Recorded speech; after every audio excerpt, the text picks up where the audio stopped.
Donc aujourd'hui, le thème, c'est les différentes plateformes de gestion du bâtiment et essayer de faire la différence entre ces différentes plateformes. Le cadre et le sommaire de ce webinaire, j'essaie de les présenter comme ça. Je vais vous faire une rapide présentation de moi et de Spinalcom pour les gens qui viennent à ce webinaire pour la première fois. Ensuite, je vais lister les différents systèmes de gestion du bâtiment. Alors, on s'est concentré plutôt sur un bâtiment tertiaire. Vous verrez qu'on n'a même pas pu citer tous les systèmes. Il y en a beaucoup trop, mais on va dire on s'est concentré sur les principaux.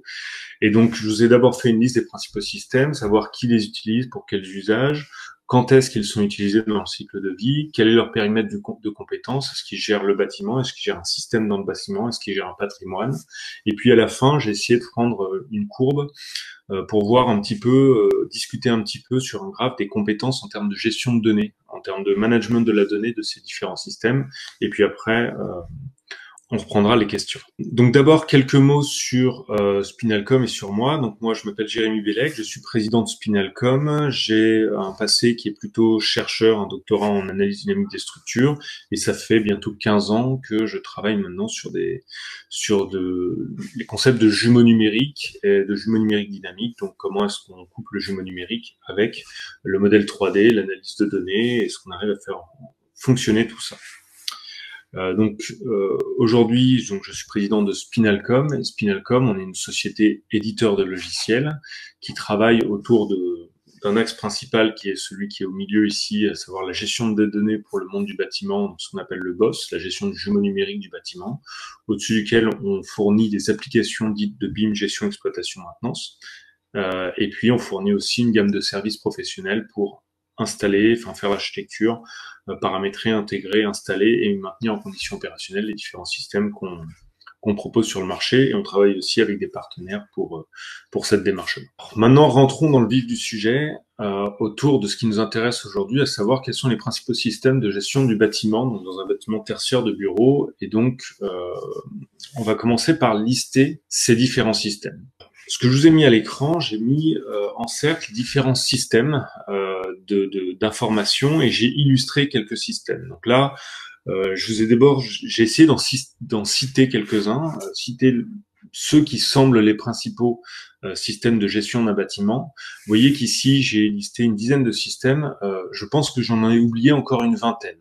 Une vingtaine qui peuvent être soit spécifiques, soit qui sont assez jeunes sur le marché, soit qui sont pas encore des systèmes de gestion complètement bien intégrés. Mais là, on va dire qu'on a quand même des systèmes qui sont assez communs. Donc, on va commencer par la GED, GED, gestion documentaire. Donc, c'est les gestions électroniques de documents. C'est des systèmes d'information qu'on retrouve un petit peu partout. Ensuite, on peut retrouver des modeleurs BIM. Donc là, les modeleurs BIM, c'est des outils comme Revit, comme Tekla, comme voilà. Donc, c'est des outils qui sont utilisés pour modéliser un bâtiment, donc qui structurent, qui modélisent, qui permettent finalement, ça remplace un peu les plans, ou ça utilise les plans pour construire le bâtiment en 3D, construire une base de données statique ou un fichier statique représentant ce qu'il y a à l'intérieur du bâtiment. Ensuite, on va trouver pas mal de systèmes de gestion de projet qui sont utilisés aussi pendant la phase de conception pour voir comment on avance dans un projet de bâtiment. Des plateformes d'intégration OT. Alors OT, c'est un terme qu'on va retrouver assez régulièrement dans nos webinars. C'est tout ce qui est système automatisé, système d'automatisation industrielle à l'intérieur du bâtiment, la GTB, le système de sécurité incendie, les systèmes de contrôle d'accès, etc. C'est ce qu'on appelle les systèmes OT, on y reviendra plus tard. Et puis, pour intégrer, quand on installe ces systèmes, il y a des plateformes d'intégration ou des logiciels d'intégration aussi destinés aux intégrateurs pour qu'ils puissent facilement intégrer ces différents systèmes. Donc là, je les parcours tous. On va avoir des systèmes de levée de réserve pour faire les levées de réserve. Donc j'ai mis une petite illustration aussi quand on construit du bâtiment. Puis ensuite, on arrive plutôt dans la phase d'exploitation avec des systèmes de gestion IT, tout ce qui est monitoring, SNMP, monitoring des équipements du réseau, des équipements audiovisuels, tout ce qui est supervision GTB et système GTB. Donc là, pareil, je pourrais citer des systèmes. J'ai mis une illustration. On va retrouver des sociétés comme Distech Control, Schneider Electric, Siemens, Niagara, Tridium, Honeywell, etc. Ici, tout ce qui est gestion de l'énergie, donc EMS, Energy Management System, qui vont faire de la gestion énergétique, des systèmes de GMAO pour la gestion de la maintenance et l'organisation des ressources de maintenance. Tout ce qui est IWMS et gestion de patrimoine, donc je les ai regroupés. C'est IWMS, ça veut dire Integrated Workplace Management System. Donc c'est finalement des systèmes qui permettent de gérer un petit peu d'un point de vue organisationnel, financier le bâtiment, de faire de la gestion de patrimoine ou de la gestion des espaces, qui sont plutôt destinés à des directions immobilières. Vous avez tout ce qui est audio-vidéo, sécurité, gestion des salles, contrôle d'accès, etc. Alors, je pourrais faire une liste à l'après-vert. J'ai déjà un peu commencé ici. L'objectif, c'était de commencer. Vous voyez bien qu'ici, il y a certains systèmes dont je n'ai pas parlé, par exemple les applications pour les occupants, par exemple les systèmes de gestion du RIE, etc. En fait, je pense qu'on pourrait encore trouver facilement une vingtaine de systèmes qui permettent de gérer au jour le bâtiment. Ce que je voulais montrer, c'est que tous ces systèmes-là, il y en a beaucoup, finalement, ils fonctionnent aujourd'hui, ils sont tous centrés autour du bâtiment. Pour nous, tout système qui, de près ou de loin, s'adresse au bâtiment est un système ou adresse ou tourne autour du bâtiment, agit sur le bâtiment, gère quelque chose sur le bâtiment, est un système d'information lié au bâtiment. Là-dessus, on connaît beaucoup, par exemple, le BIM qui permet de modéliser un bâtiment, on connaît beaucoup la GTB qui permet de gérer les systèmes de confort à l'intérieur du bâtiment, on connaît beaucoup la GMAO qui sont des outils de gestion de la maintenance, voilà, on connaît, enfin voilà, en fonction de la phase dans laquelle on est, on connaît certains systèmes, pas d'autres. Ce que je voulais montrer par ce schéma-là, c'est que même si j'en ai oublié, il y a beaucoup de systèmes aujourd'hui. Le bâtiment, c'est un outil complexe, c'est un asset complexe, et qu'il y a énormément de systèmes qui sont utilisés, de systèmes d'information, de sources d'information. J'ai même pas marqué d'Excel, par exemple, j'ai pas marqué Excel ici, mais qui sont utilisés pour gérer au jour le jour ou sur le long terme le bâtiment ou pendant ses phases de construction. Et donc c'est important parce que comme nous on parle de smart building, on parle avant tout de smart, et donc smart ça veut dire gestion de l'information, gestion des systèmes d'information. Et donc l'objectif c'est déjà de bien connaître, d'avoir une vision globale de l'ensemble des systèmes d'information qui sont utilisés aujourd'hui pour gérer un bâtiment. Et quand on a une bonne connaissance de ces systèmes, on peut commencer à comprendre comment ils fonctionnent, quand est-ce qu'ils fonctionnent, par qui ils sont utilisés, et voir comment est-ce qu'on peut optimiser toute cette gestion du bâtiment. Donc une fois qu'on a listé les systèmes, ce qui est intéressant, c'est de voir par qui ils sont utilisés.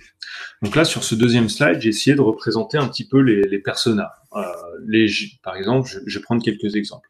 Quand on a un modeler BIM, ce modeler BIM, il est utilisé par des cabinets d'architectes, par des modelers BIM dans le cabinet d'architectes, par des bureaux d'études qui vont faire, dans les cabinets d'architectes, on va peut-être se concentrer sur la maquette BIM architecture, donc l'organisation des espaces, l'architecture du bâtiment, la vue d'ensemble, voilà. Puis ensuite, on arrive au bureau d'études qui vont rajouter d'autres types de maquettes, qui vont être les maquettes structure, les maquettes CVC, les maquettes ELEC. En gros, les équipements, la structure et puis le côté un peu plus technique à l'intérieur d'un bâtiment. Et bien sûr, ces modelers BIM, ils sont utilisés par les BIM managers ou des viewers BIM pour visualiser, pour comprendre, pour qualifier le travail qui a été fait par les maquettes, par les différents modelers, par les différents intervenants autour du BIM et par les gens qui font la synthèse pour voir si tout ça s'organise bien. On a aussi toujours en phase de gestion, on a des plateformes de gestion de projet qui vont être utilisées plutôt par la maîtrise d'œuvre. Ça tourne toujours au bâtiment. C'est comment je fais avancer mon organisation de bâtiment. On va aussi avoir les intégrateurs quand on est en phase de construction de bâtiment. Il y a des gens qui vont installer, intégrer, paramétrer des systèmes de gestion technique des bâtiments ou systèmes de sécurité incendie. Eux, ils ont des outils spécifiques aussi pour valider que leur installation, leur intégration est bien faite et qu'ils arrivent à paramétrer leurs différents systèmes. Donc là, on retrouve pas mal de systèmes qui peuvent être utilisés soit par des maîtrises d'œuvre pour organiser les projets, soit par des architectes, bureaux d'études qui font partie des équipes de maîtrise d'œuvre pour concevoir le bâtiment, ceux qui vont permettre de l'intégrer, et puis ensuite ceux qui vont permettre de le gérer. Donc parmi ceux qui vont permettre de le gérer, dans un bâtiment, on a pas mal de systèmes d'information, d'équipements. Donc on peut avoir les équipements les équipements CVC, tout ce qui est climatisation, gestion de confort, store, luminaire, qui peuvent être gérés par des systèmes qu'on appelle les supervisions GTB, et qui sont souvent utilisés par le mainteneur directement. Dans la même veine, on a d'autres types de systèmes communicants qui peuvent être les systèmes réseau, donc tous les switches, les routeurs qui constituent le réseau IT du bâtiment, les téléviseurs connectés, les systèmes audio-vidéo dans les salles de réunion, qui vont être gérés souvent plutôt par la DSI du preneur, et donc c'est un responsable IT qui a aussi des systèmes de monitoring IT qui permettent de regarder ces différents systèmes. Voilà, on a les systèmes d'énergie management. Un grand système, c'est la GMAO qui est utilisée par le mainteneur. C'est souvent l'outil du mainteneur qui va lui permettre de gérer la maintenance corrective, c'est-à-dire les tickets de maintenance que je vois arriver, la maintenance préventive, c'est-à-dire les bons préventifs, comment j'organise ma maintenance pour essayer de la structurer. Ça va gérer aussi les équipes souvent du mainteneur, parce que le mainteneur, c'est une société souvent externe qui agit non pas sur un bâtiment, mais sur un patrimoine de bâtiments. Et donc, je vais avoir des outils de gestion d'équipe, de savoir qui doit intervenir à quel moment, donc un petit peu comme une plateforme de gestion de projet. Voilà, pour gérer et organiser la maintenance des bâtiments. De l'autre côté, on a plutôt le côté gestion patrimoniale, qui peut être soit du côté d'une direction immobilière, soit côté d'un property manager, qui vont avoir des plateformes de gestion de leur patrimoine.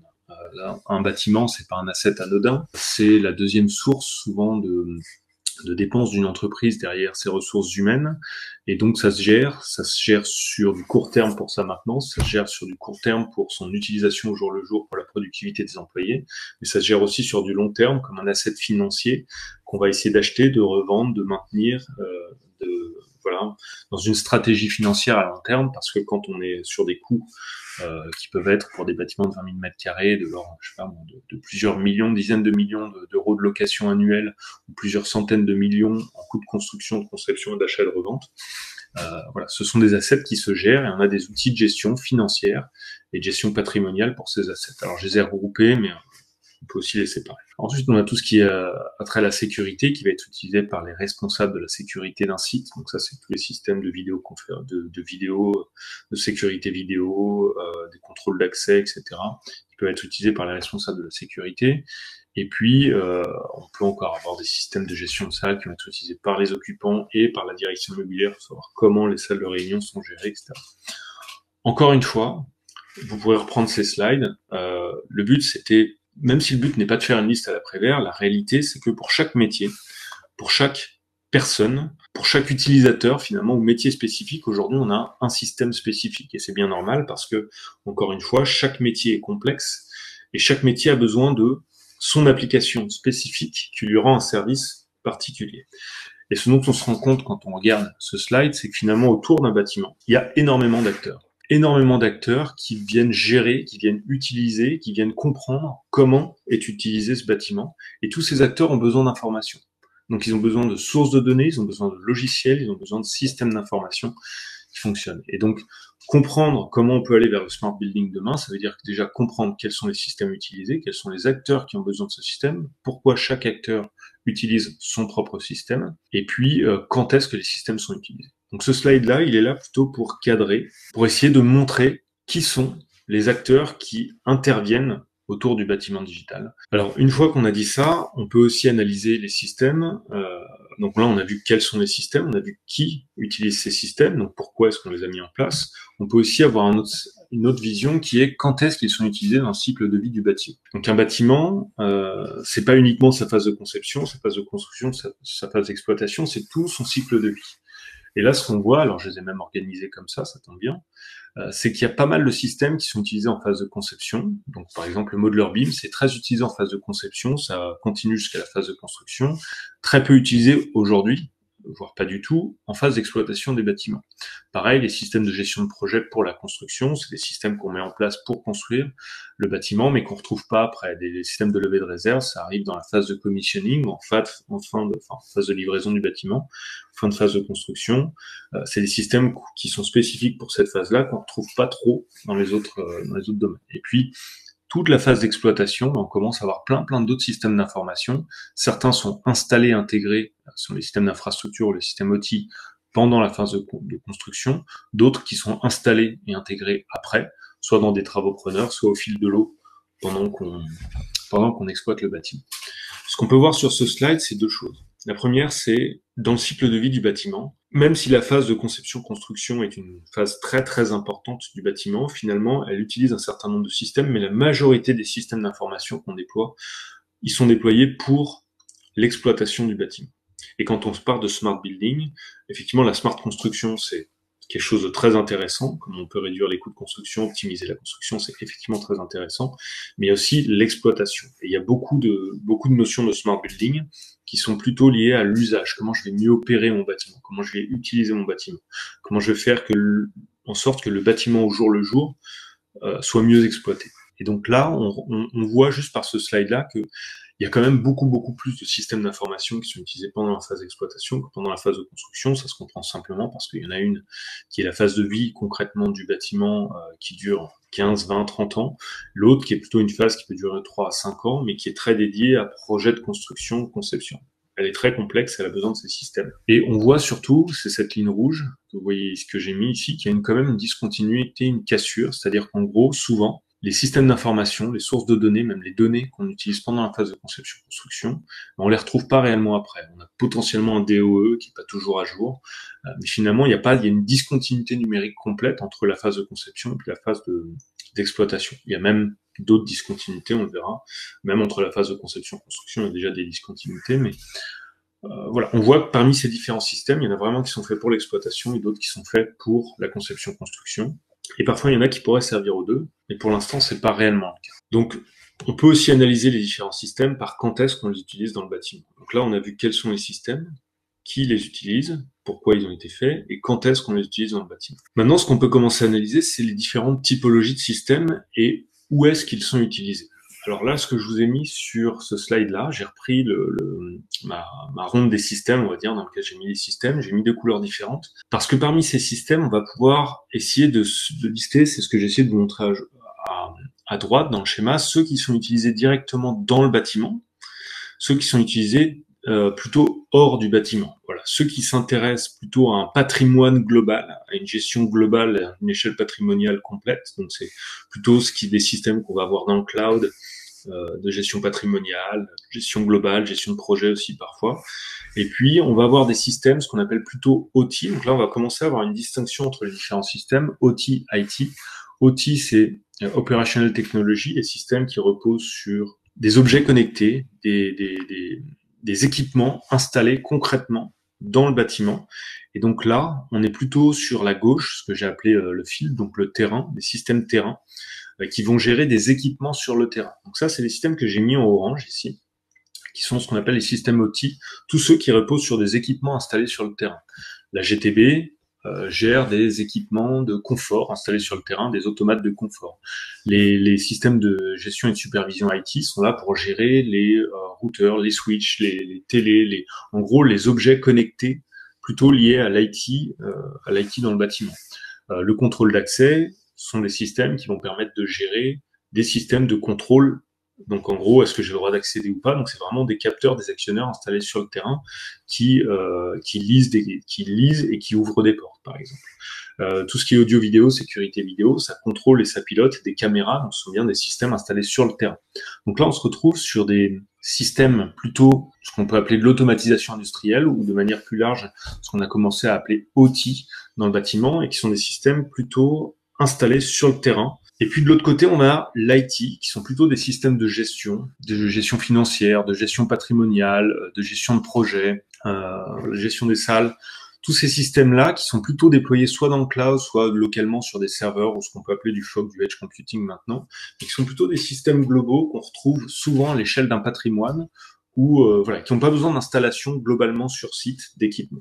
Alors, ce qui est très intéressant sur ce slide, c'est de voir que finalement, dans la gestion d'un bâtiment, on a vraiment une distinction forte aujourd'hui entre les systèmes en orange, qui sont les systèmes OT, dans lesquels on a certains, qui sont des systèmes souvent qui valent très cher, qui sont déployés, qui reposent sur le déploiement de centaines de milliers, voire plus de capteurs, d'actionneurs sur le terrain.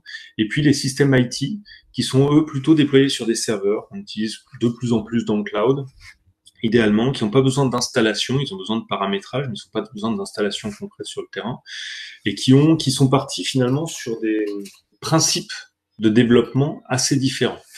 Là, on est plutôt sur des systèmes qui reposent sur plein d'outils très complexes, plein de matériel très complexe ou de types d'objets connectés et qui vont gérer des données plutôt temps réel, des remontées de données assez massives, mais par contre avec peu de valeur ajoutée sur la donnée elle-même. C'est-à-dire, je remonte des données très massives, j'orchestre la manière dont je vais remonter ces données, et ça se traduit par le nombre de connecteurs que j'ai ici, le nombre de systèmes. Là, je vais gérer des flux, des volumes de données très hétérogènes qui remontent en masse, mais je suis pas encore dans la prise de recul. Ces systèmes plutôt IT, on est plutôt dans la prise de recul, c'est-à-dire qu'on est plus dans des systèmes à forte valeur ajoutée, qui servent à la direction, qui servent à l'analyse financière, qui servent à l'analyse de gestion énergétique, voilà, et dans lequel je vais présenter des dashboards. J'ai moins de données qui transitent par ces systèmes, même si on fait du big data, on a moins de remontées de données en temps réel.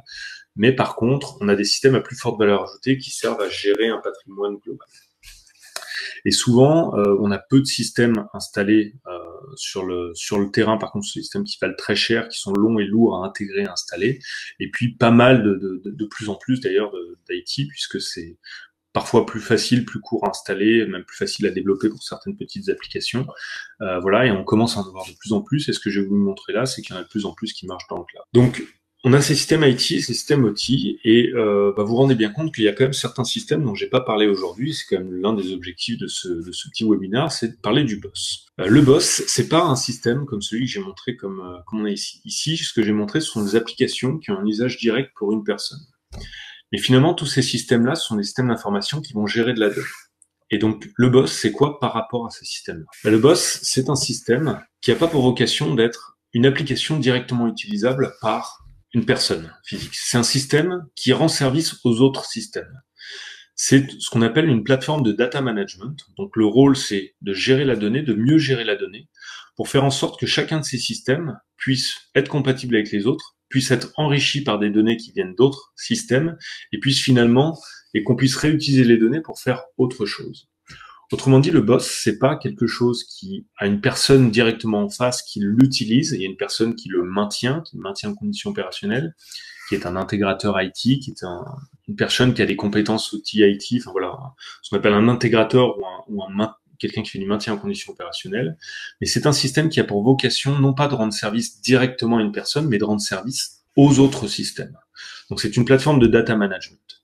Et de ce point de vue, le boss ou l'OS, c'est une plateforme qui est à l'intermédiaire entre l'IT et l'OT et qui a une vocation de faire de la convergence entre les différents systèmes IT et OT. Vous voyez bien que quand je parle d'un boss et quand je regarde ici tous les différents systèmes, le boss, il va échanger, peu importe, il va échanger avec des systèmes IT et avec des systèmes OT. Alors, je vous ai pas dit encore ce que faisait le boss et ce qu'on va faire. On fera ça dans un autre webinaire. Mais une fois qu'on a dit ça et qu'on a présenté les différents systèmes et qu'on a fait la distinction entre des applications métiers et des plateformes de data management qui ont pour vocation non pas à fournir un service métier, mais à fournir un service aux différentes applications et à simplifier et à améliorer l'usage des différentes applications, on va essayer de rentrer maintenant un tout petit peu dans du détail sur 2 slides sur quelles sont les compétences data de chacun de ces systèmes. Et donc, on arrive sur une série de slides sur lesquels j'essaie de résumer un petit peu l'IT, l'OT, et puis de faire un zoom sur la partie data management. Donc, dans ce slide-là, j'ai essayé de résumer, j'ai essayé de reprendre une grande partie des systèmes, ou des familles de systèmes. Ici, on va retrouver la GMAO, le RP, l'IWMS, la GTB et les SCADA au sens large, tous les SIW de réserve, le BIM d'exploitation, le BIM, le CAD, les tableurs Excel, etc. Donc, on a pas mal de systèmes d'information que j'ai essayé de regrouper dans un schéma dans lequel on va essayer d'analyser leurs compétences en termes de gestion de données. Et donc, pour ça, on regarde 2 courbes, finalement, je les ai positionnés sur deux axes. Le premier axe en bas, l'axe X, c'est plutôt est-ce que je sais gérer des fichiers, donc des données complètement statiques? Est-ce que je sais gérer des bases de données? Donc je commence à faire du gestion pseudo-dynamique, quasi statique, enfin des données, je sais faire des transactions sur des données. Et puis, est-ce que je sais faire de la gestion dynamique temps réel des données? Et l'autre axe, l'axe Y, c'est l'axe plutôt de quelles sont les typologies ou la qualité des données que je sais gérer. Est-ce que je sais gérer des données, on va dire, non contextualisées, plutôt type tableur Excel? Chaque donnée, c'est une ligne avec un identifiant, et puis je rajoute voilà, et puis plus je remonte ici, plus je rajoute des tags. Voilà, donc je peux rajouter un peu de la sémantique. Ou est-ce que je sais gérer des graphes de données, ce qu'on appelle de l'ontologie. Donc en gros, est-ce que je sais gérer de la liaison, des liens, des graphes, des données liées de manière très très complexe? Ça, pour vous donner une idée de ce qu'on peut retrouver sur cet axe Y, on a effectivement la distinction entre un tableur qui est un tableur Excel dans lequel j'ai une ligne, une donnée finalement qui a un identifiant unique, et puis ensuite je peux commencer à lui rajouter un peu de la sémantique. Donc plus je rajoute de tags, et finalement plus je monte ici. Et ici, on est plus sur des graphes de données, donc on est sur vraiment des schémas de bases de données graphes. Voilà, ou bien des modèles de données graphes. Et typiquement, le BIM, c'est un modèle de données graphes qu'il y a derrière. Si vous regardez un fichier IFC, par exemple, vous allez voir des nœuds. des objets qui sont des nœuds, et puis des relations entre ces nœuds. Et la relation fait partie de la base de données, donc c'est plutôt une autre typologie de base de données. C'est pour ça que j'ai mis une ligne comme ça qui distingue bien ce qu'on peut faire. Et pareil, je vous ai deux lignes verticales ici qui distinguent bien si on gère des fichiers ou si on gère une base de données, et si on gère des bases de données, on va dire transactionnelles standards, ou si on gère des bases de données temps réel, avec de la gestion d'événements asynchrone, etc. Et donc là-dedans, on retrouve finalement ce que j'ai essayé de mettre en orange, mais j'ai repris le même code couleur, c'est vous retrouvez finalement les systèmes OT du bâtiment, qui sont plutôt des systèmes qui ont été développés pour gérer du temps réel, mais avec une sémantique de données ou avec une sémantique de données assez faible. C'est-à-dire ce sont des bases de données qui sont plutôt des bases type je gère des points de mesure. Par contre, je sais les gérer en temps réel. Et puis de plus en plus, on a des outils comme Estac, par exemple, qui disent je veux pas que gérer des points, je vais rajouter un peu de sémantique, je vais pouvoir taguer ces données pour l'enrichir. Et de l'autre côté, vous avez plutôt l'IT, dans lequel on utilise un certain nombre de bases de données. Voilà, le plus souvent, on va pouvoir trouver des bases de données SQL, donc voilà, ou bien des tableurs. Dans un cas, je gère des fichiers, dans l'autre cas, je gère des bases de données. Et puis si on monte plus haut, on va retrouver des bases de données graphes ou des modèles de données graphes. Et donc aujourd'hui, le BIM, c'est plutôt les modeleurs BIM, ça gère pas des bases de données, ça gère des fichiers, ça vous exporte des fichiers. Voilà. Et de plus en plus, on a, alors pas réellement encore dans le monde du bâtiment, des plateformes PLM qui, elles, dans le monde industriel, finalement prennent ces fichiers CAD, les mettent dans des bases de données graphes pour mettre en place des plateformes PLM. Donc là, ce que vous voyez ici, c'est une représentation finalement des grands groupes d'applications qui existent aujourd'hui sur ces deux axes. Est-ce que je gère des données statiques ou dynamiques? Est-ce que je gère des données avec une sémantique simple? Est-ce que je gère des ontologies et des graphes de données? Et il y a quand même des cassures bien fortes entre les deux parce que c'est pas les mêmes technologies qui sont utilisées dans ce carré-là, dans ce carré-là, dans ce carré-là. Et puis au milieu, vous avez l'IoT qui essaie déjà de faire la convergence entre de l'IT et de l'OT, mais souvent avec des systèmes en utilisant des principes et des bases de données assez, entre guillemets, qui font de la sémantique, mais qui font pas du graphe et de l'ontologie. Et donc là-dessus, moi, ce que je voulais vous proposer, c'est de montrer ce que nous on fait aussi comme notre boss, où est-ce qu'il intervient là-dedans. Et donc là, on arrive sur le dernier slide de ce petit webinar qui montre que ce qu'on fait chez notre objectif chez Spinalcom, et ce que nous on appelle un boss, c'est comment je gère en temps réel des jumeaux numériques, donc en gros des bases de données graphes, avec les compétences de gestion de temps réel. Et donc comment est-ce que je mets en place des systèmes qui savent en même temps gérer du CAD, du BIM et donc des graphes de données, et en même temps les gérer en temps réel. Et donc c'est comment on commence à développer des nouveaux outils qui sont dans cette case en haut à droite, et ces nouveaux outils qui ont les compétences pour gérer à la fois des graphes de données, donc du BIM, du CAD, et pour à la fois gérer des données complexes, et donc aussi gérer ce type de données. Donc l'objectif, c'est de fournir finalement un cadre, et ce cadre, pour moi, il me paraît très important parce qu'au fait, quand vous avez une plateforme de GMAO qui utilise une certaine technologie de base de données, au fait, il n'est pas compétent, cette technologie n'est pas compétente pour faire du temps réel, donc pour devenir une GTB ou pour devenir un système SCADA. De la même manière, les systèmes SCADA savent faire du temps réel, donc savent faire aussi du statique. Par contre, n'ont pas les compétences en termes de sémantique et de gestion de la donnée pour aller faire autre chose. Voilà. Et donc, vous voyez bien qu'en fait, ces systèmes se sont orientés entre IT, OT, sur des technologies assez différentes sur le marché. Donc, ce qu'on essaie, c'est de faire converger maintenant ces technologies, mais ça en appelle des nouvelles. Il faut être conscient de ça si on veut pouvoir aller plus loin. On avait prévu de faire un petit webinaire. Je sens qu'il y a pas mal de questions autour du boss. Là, l'objectif, c'est quand même de rester. On va faire plusieurs épisodes. Donc, je répondrai aussi à d'autres questions sur d'autres petits webinars, mais d'en rester là pour aujourd'hui pour avoir un message clair qui est voilà les différents systèmes, voilà par qui ils sont utilisés, quand est-ce qu'on l'utilise, et voilà quelles sont leurs compétences en termes de gestion de données. Voilà, sachant qu'on peut pas transférer une compétence par une autre. C'est compliqué de passer. C'est pas parce que j'ai une base de données temps réel qu'elle est compétente pour faire du BIM. C'est pas parce que j'ai une base de données graph que je suis compétent pour faire de la GMAO. Voilà. Il y a quand même des technos derrière. Il faut avoir conscience de ça si on veut vraiment faire les bons choix de technologie. Donc, ce que je propose maintenant, c'est d'en rester là. J'en ferai d'autres, j'ai dit, des webinars qui iront plus dans le détail, mais de commencer à répondre à vos questions.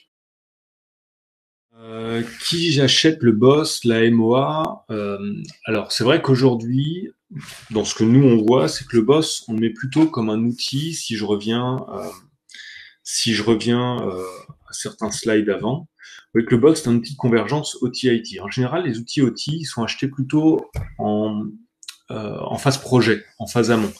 C'est le cas de la GTB, de l'EMS, du contrôle d'accès, etc. On va les acheter soit pendant les travaux, avec la maîtrise d'ouvrage pendant les travaux, soit sur des travaux preneurs, parce qu'il y a quand même certains systèmes OT, par exemple de gestion, de tout ce qui est réseau, qui sont pris pendant les travaux preneurs. Mais comme ce sont des systèmes euh, souvent qui dépendent d'une infrastructure installée sur le bâtiment, et bien finalement, c'est des systèmes qui sont installés en phase amont et qui font partie de l'asset un peu bâtimentaire. Donc, soit de l'asset bâtimentaire du bâtiment, soit aussi on nous achète parfois, ce sont les directions immobilières qui nous achètent, ou l'IT, parce que mine de rien, quand ils ont un bail de 9 ans, ils restent quand même 9 ans dans le bâtiment, voire plus, et donc ils ont le temps d'installer des systèmes d'information OT dans le bâtiment. Donc le boss fait la convergence, donc c'est vrai que souvent, on le considère comme un asset du bâtiment. Ça peut être soit un asset du propriétaire du bâtiment, soit un asset du locataire. Quand il reste 9 ans, finalement, c'est quasiment lui qui reste le plus longtemps dans le bâtiment. Donc c'est souvent l'outil de celui qui reste longtemps dans le bâtiment. Le boss doit-il faire partie des actifs immobiliers? Je vous l'ai dit, au fait, pour nous, bien sûr, le boss, c'est souvent un actif immobilier. Après, aujourd'hui, on commence à distinguer deux types de boss. Enfin, quand on nous achète, quand on est acheté par le preneur, on fait partie de l'actif immobilier du preneur aussi. Voilà, donc c'est nous ce qu'on appelle le TOS, le Tenant OS, c'est les mêmes principes, mais finalement les données du propriétaire sont pas les données du preneur. Donc on a quand même deux typologies et parfois on met les deux dans un bâtiment. Mais nous on aurait tendance à dire que le boss est un asset du bâtiment. Donc il fait partie de l'actif immobilier du bâtiment et ça va être son actif, ça va faire partie de l'actif immobilier qui rajoute de la valeur au bâtiment, même si c'est un actif qui est moins concret qu'un équipement installé à l'intérieur du bâtiment.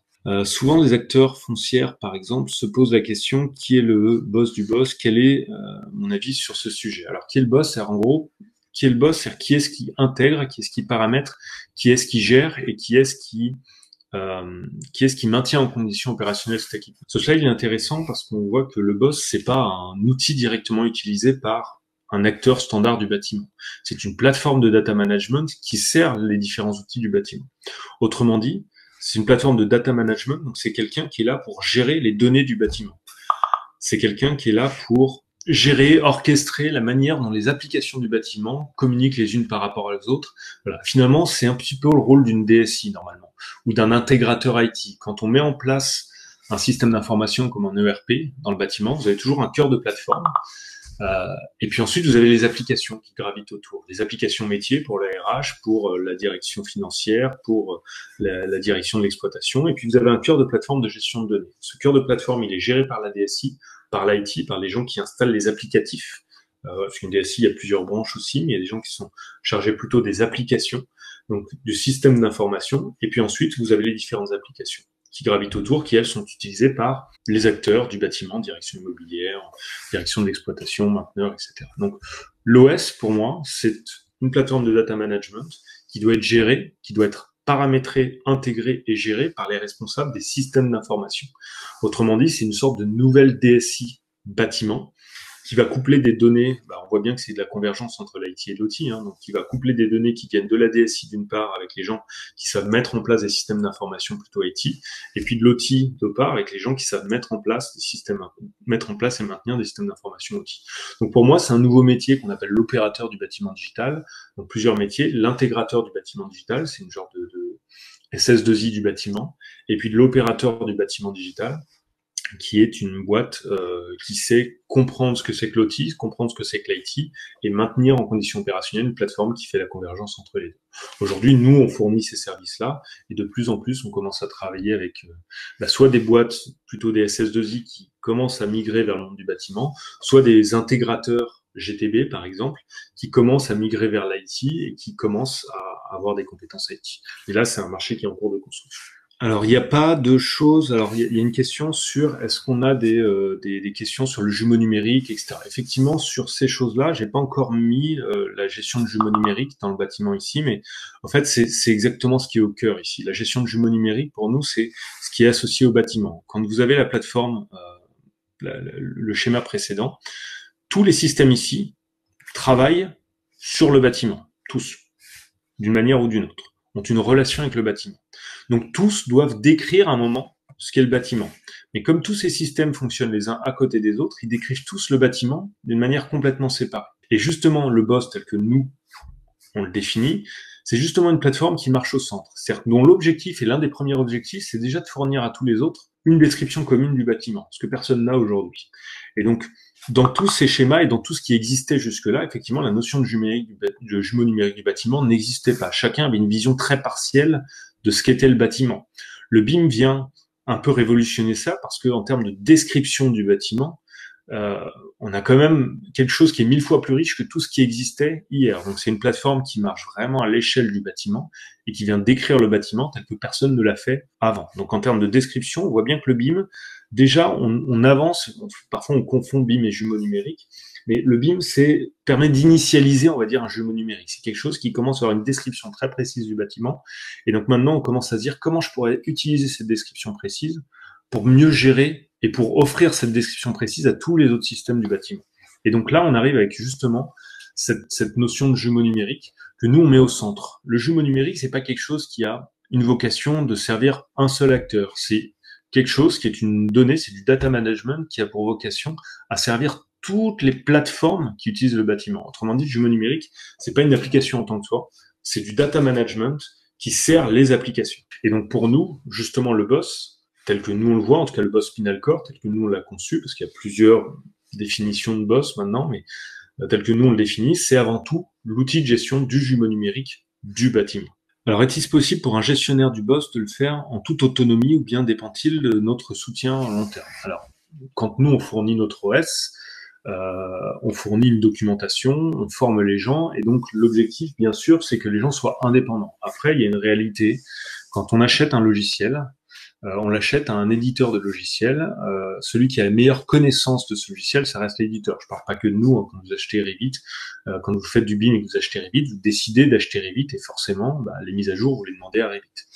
Quand vous achetez un système de RP chez SAP, vous avez fait un choix. Donc, il y a un moment, nous, l'objectif, c'est que on fournit un cœur de plateforme et que tout le monde, et que nos intégrateurs, des gens qui sont formés à ce cœur de plateforme, puissent l'utiliser en toute autonomie. C'est évidemment ce qu'on souhaite. Maintenant, nous, on l'améliore. En gros, on fait de la qualité. Notre métier, c'est de faire de la R&D sur notre logiciel pour faire en sorte que demain, il soit plus performant qu'aujourd'hui. Ça, c'est notre métier de base. Et donc, forcément, quand on fait un choix d'une chaîne de traitement de logiciel ou d'un logiciel, on est toujours dépendant de nos fournisseurs d'une manière ou d'une autre pour des évolutions, pour des voilà. On peut pas faire autrement. Bien sûr, l'objectif, c'est vous pouvez le gérer en toute autonomie, vous n'avez pas besoin de nous. Si aujourd'hui on est le plus compétent et que vous les acquérir, on vous forme et on forme des gens compétents, qui sont ces gens qui ont la double compétence IT et OT potentiellement, pour qu'ils puissent être complètement autonomes. Mais quand on fait un choix d'un éditeur, on est toujours plus ou moins lié à cet éditeur. Donc, je dis peut-être des choses qui sont normales, mais faut pas penser qu'on peut être complètement indépendant. Voilà, quand on choisit un métier, quand on choisit un partenaire, il y a toujours un moment où on choisit ce partenaire et pas un autre. Je vais essayer voilà. Est-il possible pour un gestionnaire du boss de le faire en toute autonomie? J'ai répondu. Donc des réalisations concrètes et des retours ROI du boss. Alors les réalisations concrètes, oui, il y en a aujourd'hui évidemment. Nous, il est déjà déployé sur, je sais pas, une dizaine de bâtiments et on en déploie toujours plus. Alors c'est des choses qui sont assez récente hein, dans le cycle de vie d'un bâtiment. Nous, on a mis ça sur le marché il y a 5 ans. 5 ans, c'est court pour un bâtiment. Les choix qui ont été faits il y a 5 ans, les bâtiments qui sont livrés aujourd'hui sont des bâtiments dont les choix ont été faits il y a 4-5 ans. Donc effectivement, sur les nouveaux bâtiments, on commence à voir arriver ce type de plateforme et de principe. Hein. Encore une fois, le principe de faire du data management et pas simplement de mettre des applications en silo les unes à côté des autres, c'est des choses qui commencent à être bien comprises et sur lesquelles maintenant on a de plus en plus d'expérience. En tout cas, c'est tellement intégré dans la partie IT qu'on sépare le data management des applications qu'au fait, l'OT commence à en bénéficier et le bâtiment, le monde du bâtiment qui est à l'intermédiaire entre ces deux mondes, commence aussi à le voir arriver et c'est une évidence que ça va continuer comme ça. Voilà. Donc oui, il y a des réalisations concrètes. On pourra en discuter peut-être soit en direct, soit sur d'autres webinaires. Le ROI sur le boss, j'en discuterai peut-être sur un sujet d'un autre webinaire parce qu'on pourrait y passer énormément de temps, mais de manière générale, le ROI qui vise à dire je sépare un petit peu la gestion de données, j'essaie de structurer ma gestion de données et puis pour pouvoir faire en sorte que des applications deviennent compatibles les unes avec les autres. Finalement, le ROI sur l'OS, la question qu'on pourrait poser, c'est quel est le ROI de Windows? Concrètement, est-ce que vous pouvez me donner le ROI de Windows? Et c'est évident que Windows a un ROI simplement parce qu'il rend compatible et il donne plus il fait en sorte que toutes les applications qui sont compatibles avec Windows et qui fonctionnent au-dessus de Windows sont compatibles les unes avec les autres, donc il enrichit toutes les applications. Donc c'est un ROI, finalement, le ROI d'un OS, c'est quelque chose qui est très très transverse. Le ROI d'une plateforme de data management, d'une plateforme IoT, c'est pas un vertical, c'est transverse et ça apporte de la valeur à tous les verticaux. C'est ça qui est souvent difficile à appréhender, c'est qu'on n'a pas un ROI, on en a 1000, mais plus petits. Voilà. Et donc c'est quelque chose qui est très diffus et très dilué, mais vous verrez qu'on arrive à montrer aussi le ROI d'un boss assez facilement, ne serait-ce que, je vous ai dit, tous ces systèmes fonctionnent autour du bâtiment. Je fais un nouveau cloisonnement, il faut que je remette à jour tous ces systèmes, et souvent c'est pas fait. Donc on se retrouve soit avec des systèmes qui sont pas mis à jour, soit avec un coup de mise à jour tous les ans, tous les mois, dès qu'on a un recloisonnement, et je parle pas que de la GTB, je parle de tous les systèmes qui doivent être reparamétrés parce qu'on a modifié le bâtiment. Eh bien, simplement, si on avait un système qui était capable de pousser le reparamétrage à partir d'une source, d'une description commune du bâtiment, plutôt que d'aller dans chaque système, là, vous voyez que simplement ici, on a un ROI. Voilà, on a un ROI et qui se compte pas en milliers d'euros, mais plutôt en dizaines ou en centaines de milliers d'euros si vous faites vraiment le bilan. Le boss serait-il donc amené à communiquer avec des solutions de GTP? Donc GTP, gestion technique de patrimoine, c'est ce que j'ai mis dans IWMS et patrimoine ici. Est-ce qu'il embarque des fonctionnalités de type de gestion réglementaire, etc. Alors, le boss sera évidemment amené à travailler avec des systèmes de gestion de patrimoine. Pourquoi? Parce que si le boss est l'outil de gestion de jumeaux numériques, c'est notre cas, ça veut dire que c'est lui qui est responsable de la description du bâtiment, sa description physique. Voilà. Et évidemment, dans un système de gestion de patrimoine, on gère énormément de choses, comme des contraintes réglementaires, etc., mais tout ça relativement à une description physique. Donc oui, le boss a une vocation à fournir et à échanger des données avec un système de gestion de patrimoine. Maintenant, il n'a pas vocation à le remplacer. Il apporte pas, le boss, c'est pas la solution qui apporte les services spécifiques de gestion de patrimoine, de gestion de visites réglementaires, de gestion financière de patrimoine. C'est un système qui a vocation à fournir à ces systèmes de gestion de patrimoine le référentiel de bâtimentaire à jour et potentiellement les données qui viennent des autres systèmes pour pouvoir enrichir le système de gestion de patrimoine. Donc le boss ne remplace pas, c'est pas le système de gestion de patrimoine, ça extrait ou ça complète la partie data management des systèmes de gestion de patrimoine. Donc c'est pas dans le boss qu'on va faire la programmation des travaux, ça reste dans le système de gestion de patrimoine. Par contre, le système de gestion de patrimoine va pouvoir envoyer, ou le boss va pouvoir récupérer ces données pour les envoyer à d'autres systèmes qui en ont besoin, par exemple la maintenance, par exemple la mise à jour des autres systèmes, savoir qu'il y a des travaux, c'est quand même important pour les autres systèmes. Et en même temps, le système de gestion de patrimoine va pouvoir bénéficier, grâce à la mise en place d'un boss, des données de maintenance, de GTB, de gestion énergétique, pour faire en sorte d'enrichir la gestion de patrimoine. Voilà. Alors je vois qu'il y a beaucoup de questions et qu'on a déjà largement dépassé l'horaire. C'est un peu habituel malheureusement. Voilà, mais c'est que ça vous intéresse, donc j'en suis très heureux. Je vais essayer de répondre encore à 4 ou 5 questions. Et puis on clôturera ce petit webinaire qui doit durer une demi-heure. Alors, la donnée exploitée dans le boss que vous avez mis en place est-elle transférable vers un nouveau boss à partir d'un autre éditeur? Alors nous, quand on parle de boss, je vais revenir à ça, on parle bien de système de gestion de données et pas simplement de je transfère un fichier. Quand vous avez un système d'information et vous voulez migrer vers un autre système d'information, vous avez des processus qui sont faits par des SS2I, des ESN, qui sont de la migration de base de données d'un système vers un autre. Et donc oui, c'est possible. Pourquoi? Parce que nous, on a un système qui est complètement ouvert. Vous avez des API, un SDK complètement ouvert, c'est-à-dire qu'en gros, quelqu'un qui maîtrise notre système peut en extraire les données pour fournir les données à notre système. Encore faut-il que ces systèmes puissent les accepter. Si vous prenez des données d'une base de données graph et que vous les mettez dans un système de gestion qui propose des bases de données relationnelles type SQL, vous perdez en richesse. La base de données relationnelle SQL, malgré son nom, ne gère pas les relations, donc vous pouvez pas tout transférer. Voilà, ça marche pas comme ça. Si vous voulez faire un export Excel ou un export dans un fichier BIM de ce qui est dans un boss, dans un jumeau numérique, un fichier statique, on va pas pouvoir mettre dedans l'ensemble des séries temporelles, des données temps réel, des tickets de maintenance, etc. Autrement dit, si je fais un export de ce qu'il y a dans un OS chez un jumeau numérique, c'est-à-dire non seulement des données qui viennent de la maquette BIM, mais aussi des données qui viennent de la GTB, des données qui viennent de la GMAO, etc. On pourrait faire un export, mais il sera forcément incomplet. Donc autrement dit, si vous voulez mettre les données d'un boss dans un autre, il faudrait que ce soit un boss qui ait les mêmes compétences en termes de gestion de données, d'une part, et ensuite il y aura un processus de migration de base de données, qui est un processus bien connu dans l'IT, qui ne sont pas des processus simples. Quand je gère des millions de données et que je veux les transférer vers un autre système, il y a un process, il y a du métier, il y a du service pour valider que les données ont bien été transférées. Donc oui, c'est possible parce que le système est ouvert. Par contre, ça nécessite ce qu'on appelle de la migration de base de données. Et ça, c'est un métier qui est bien connu. Il y a des SS2I qui sont spécialisés là-dedans. Et c'est quelque chose qu'il faudra faire, mais faut pas penser que la migration d'un système vers un autre, c'est aussi simple que ça. Regardez simplement, je prends deux logiciels de BIM différents, et puis je veux passer de l'un à l'autre. Bon, je passe par un export en IFC potentiellement, mais je perds beaucoup de données. Je perds beaucoup de données parce que soit le format d'export est pas assez riche, soit les deux logiciels sont pas comparables, et ce que gère l'un n'est pas géré par l'autre.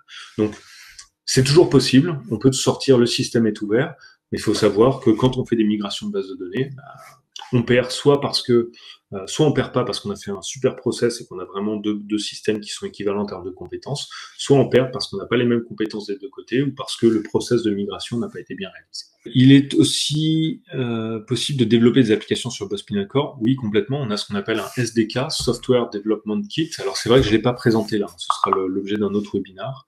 Mais oui, on a un SDK qui permet de développer des applications. Alors, le Boss Spinalcom rend disponible des données pour les applications OT et IT. Est-ce qu'il peut aussi les contrôler? Alors, le Boss est là non pas pour contrôler, pour piloter, entre guillemets, ce sont des applications au-dessus de Boss qui permettent de contrôler et de piloter. Donc le Boss est là pour faire de la synchronisation de données entre les différents systèmes et de l'orchestration des données entre les différents systèmes. Autrement dit, je peux synchroniser et orchestrer des données. Piloter, ça veut dire quoi? Ça veut dire que j'ai une interface de pilotage dans laquelle je modifie une donnée, qu'elle est synchronisée avec l'équipement qui l'accepte, et que l'équipement ensuite regarde cette donnée et modifie son comportement en fonction de cette donnée. Donc oui, le boss peut piloter, non pas lui-même en tant que pilotage, mais en mettant une application de supervision ou de pilotage au-dessus qui va être complémentaire avec le boss, qui lui-même va être couplé avec une autre application, et dans lequel on va faire de la synchronisation, de l'échange de données, de l'orchestration d'événements entre les différents. Le boss est là pour synchroniser les données, orchestrer les événements, il n'est pas là pour faire le pilotage en tant que tel. C'est une application au-dessus du boss qui fait le pilotage. Et donc oui, on peut piloter des équipements terrain à partir de piloter. En fait, ce qu'on va faire, c'est qu'on va faire un peu comme dans tous les systèmes, c'est que quelqu'un dans une application va modifier sa donnée qui va être synchronisée avec soit l'équipement terrain, soit la GTB, soit le concentrateur qui pilote cet équipement terrain, qui va venir modifier une donnée, qui lui ensuite va venir la pousser à l'équipement terrain. Donc oui, le boss est capable de faire ça. Écoutez, je pense que j'arrive en tout cas à la fin. On va peut-être s'arrêter là parce que j'ai dépassé un petit peu le temps. Donc ce que je vous propose, c'est que on a des questions sur l'agenda des prochains webinaires. Donc je vais reprendre vos questions, on va essayer de continuer. Là, le but, c'était de rester ciblé sur quels sont les systèmes, qui les utilise, quand est-ce qu'on les utilise, et puis essayer de faire une première distinction entre les différents systèmes. Je pense qu'on aura un webinaire qui reprendra vraiment ces différents schémas là, et qui se concentrera peut-être simplement sur cette distinction en termes de gestion de données. En tout cas, on a déjà d'autres webinaires de prévus. Et oui, on pourra vous envoyer les dates du prochain webinaire, pas de souci. Je vous propose de clôturer parce que j'ai déjà largement dépassé mon temps. J'espère que ce webinaire vous a été utile.